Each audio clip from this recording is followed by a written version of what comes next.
Okay, today we take a look at pawn endgames. The first example is the basic king and pawn versus king. This position wins for white, and there's actually more than one way to win it. But we're going to look at the one way which uses opposition.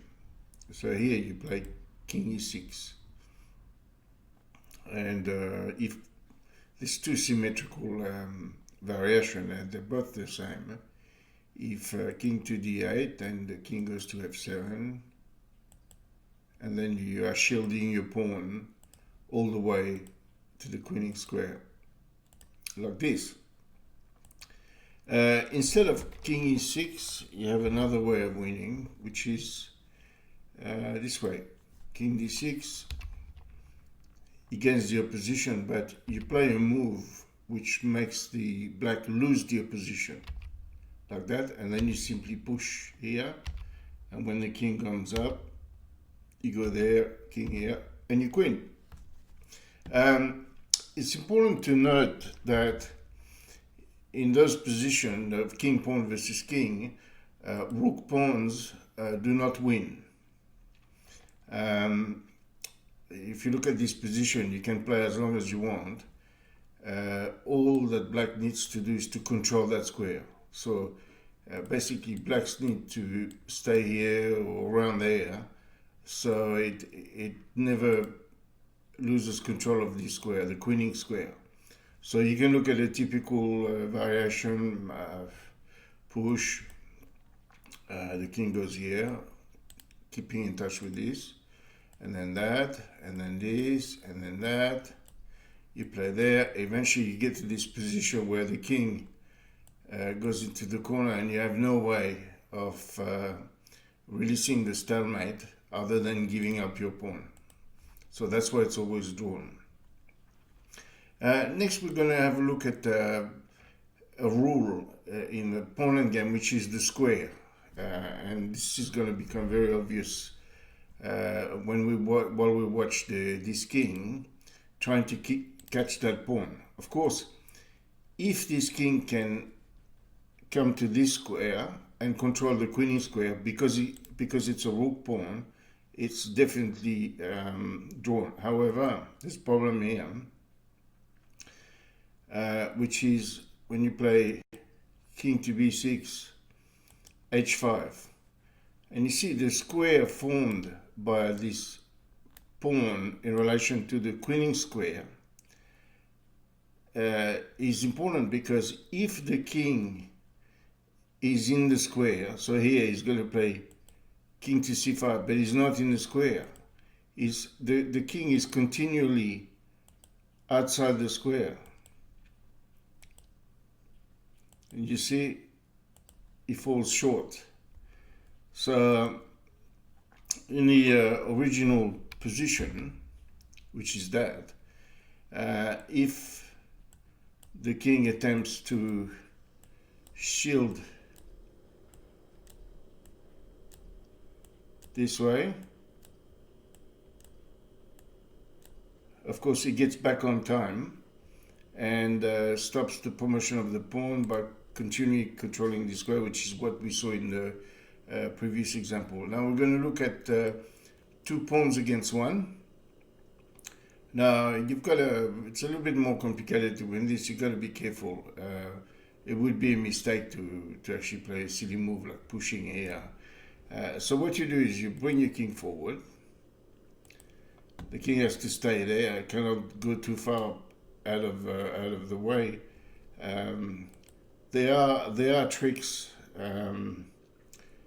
For example, if he plays here, of course the simplest way is to play the king to e4, but you can see that already tricks like this are starting to work.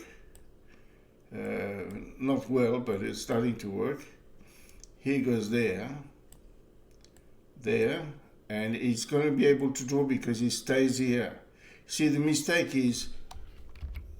would be to play that and that, but there's still some fight in it, because you can play here, and then when he goes here, you gain the opposition, This is why pawn endgames are so tricky. So let's have a look at the main line.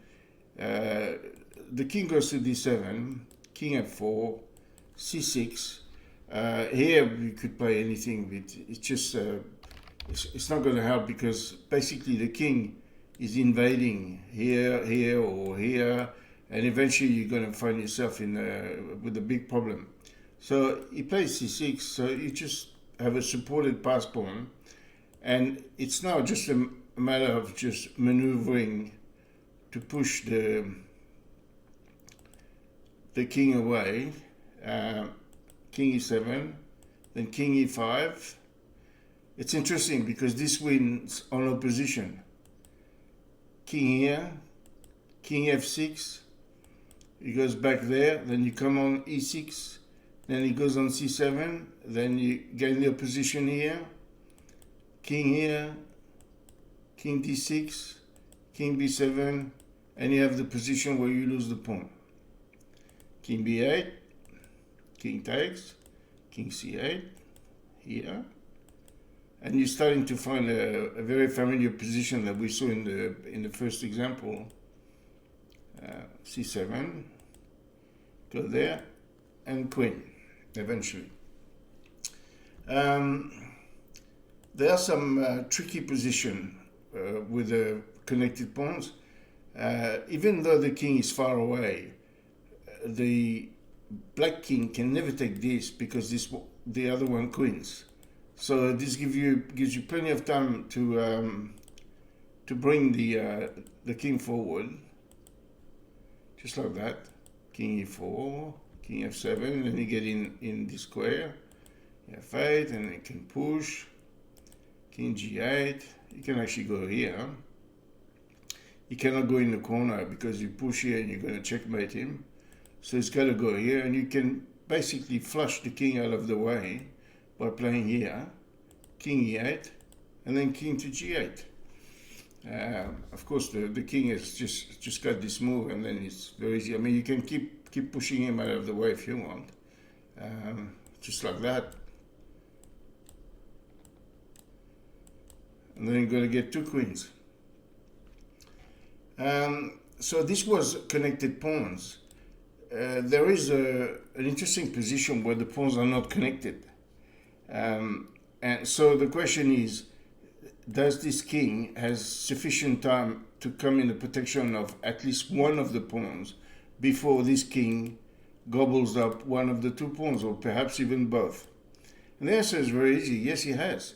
He has plenty of time, because as soon as that's a theoretical position that needs to be known. As soon as the king comes on the white square to attack one of the two pawns, basically the other one moves. And what do you do now? If you take, this one queens.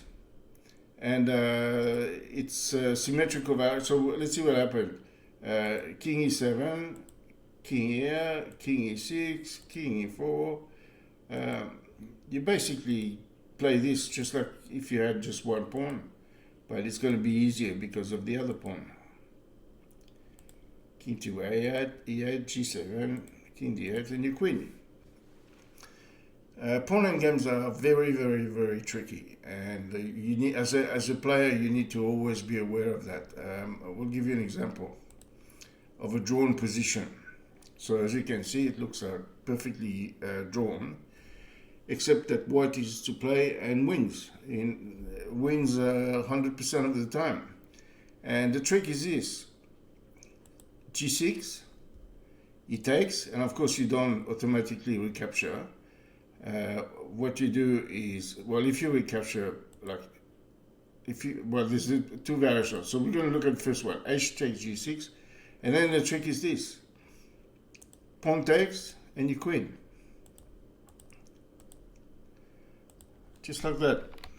G5, queen f6, and the house falls. You can even go and mate him. The other variation after H, instead of H takes, F takes, and then you get the same thing the other way. You get this pawn sacrificed, and then you push this one. And it's quite easy. Some kind of drift. It's like that, threatening mate in 1 on g2.